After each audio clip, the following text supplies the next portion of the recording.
It's time for another Dice Tower review with Randy White and Mark Streed.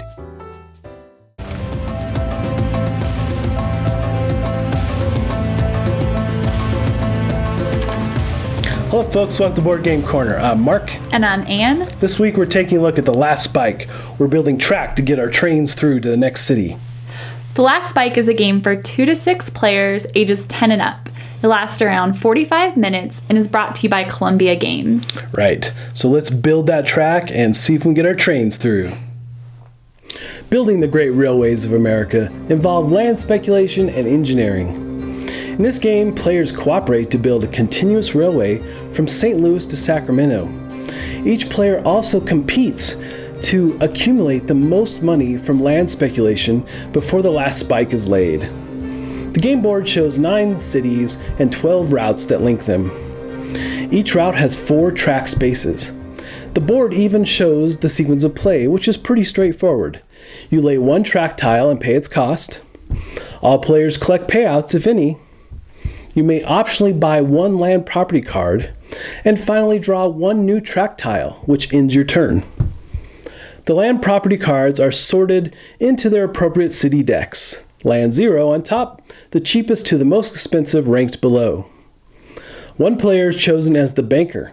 The banker gives each player, including himself, a sum of money that varies with the number of players in the game, ranging from $60,000 to $30,000 per player. The manual has an easy-to-follow grid on the different amounts each player receives. You will place the 48 railway tiles face down and mix together. Each player draws 1 tile. The player who draws the tile closest to A1 will get the first turn. Replace the tiles in the pool and remix. Then everyone draws 4 tiles, keeping them secret from the other players. Each track tile contains a unique letter number, 1 for each space on the map board, and its cost to build is shown at the bottom of each tile. Track costs vary to reflect terrain, such as bridges and tunnels.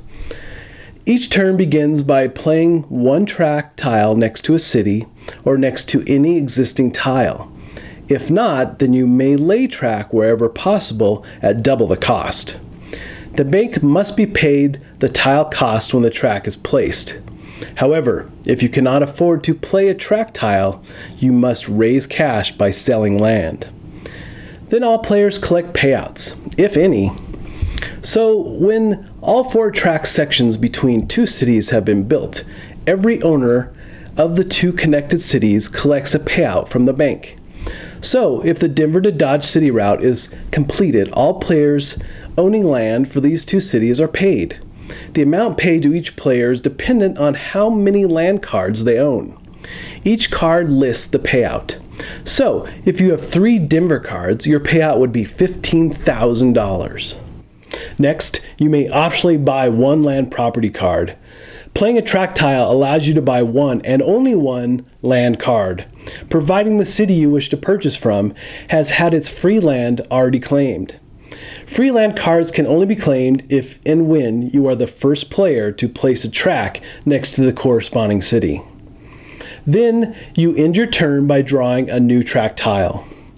The game ends when the last spike is played. This is the track tile that forms a continuous railway from St. Louis to Sacramento.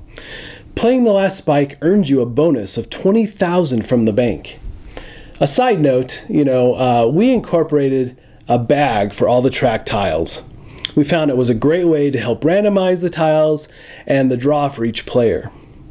Also, passing the bag around the table was a great way to signal the end of your turn. All right, what do we think of this game? I had a lot of fun. This game really, the thing where it really shines is that it's super accessible. I think you can get just about any non-gamers to play this easily. Easy to teach, and it moves really fast. I love that fact that, turns are moving. Everybody's engaged all the time in this. So that's really enjoyable. I really had a good time. Now, for me, the components, oh my gosh, that really drops my score because these components feel like a prototype to me, and I don't know. This game would be so good if the components were just stepped up another notch. I mean, what do you think? I mean, yeah, I definitely agree. I was really excited when he handed me the box. I thought it looked cool. I took the shrink off, and it has this fiddly box. It's not like a normal game box. And then the board, how it opens up, and it's very, very flimsy. Yeah. You know, it was a Kickstarter, and I will say I think they worked with what they had. What they had, yeah. Totally could have had an upgraded board as an option, an upgrade, you know, but Kickstarters, that's how they work. You work with how much money you have. Yep. But all that to say, I didn't have a lot of high hopes going into playing it, and we played, and I loved it. Right. I was like, this is super fun. Yep. It's a good mix of strategy, but the turns moves really quickly, and, you know, you only have a few options. Right. Yep. And I think that's, for me, too, is my expectations were pretty low going in. And then it was so fun. We all had just a great time. And I think, again, that's where it really shines, is just how accessible and easy it is to jump into this game. Like, I would bring it out for my parents in a heartbeat, or like Thanksgiving, anybody could jump in and play, I feel like.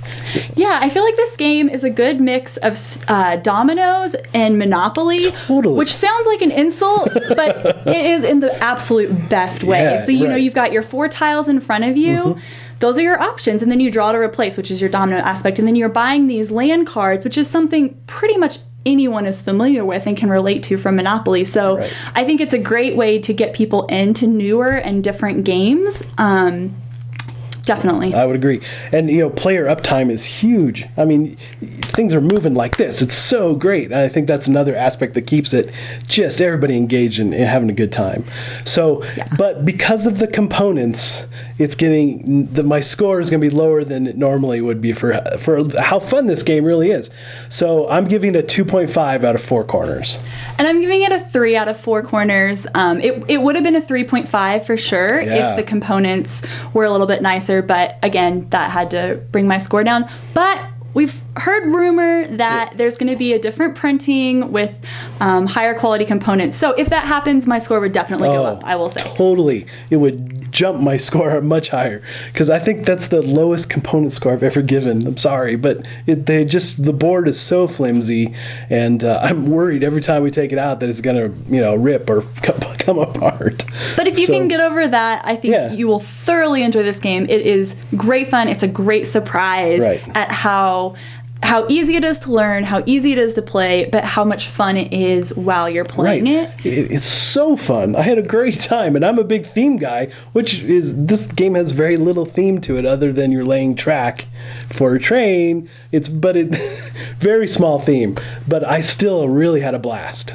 Yeah, and I do like how they've incorporated the theme in little ways. Like the train tracks that go over the mountains cost more money because obviously it's more expensive to build through the mountain. Or if you're building solo track out by itself that's not connected to a city or connected to track that's already on the board, you have to pay double. So there are some things like that I think they kind of wove it in there. Yeah, definitely. Yeah. And those are the little bits that definitely help tie it together as being a train kind of theme, right?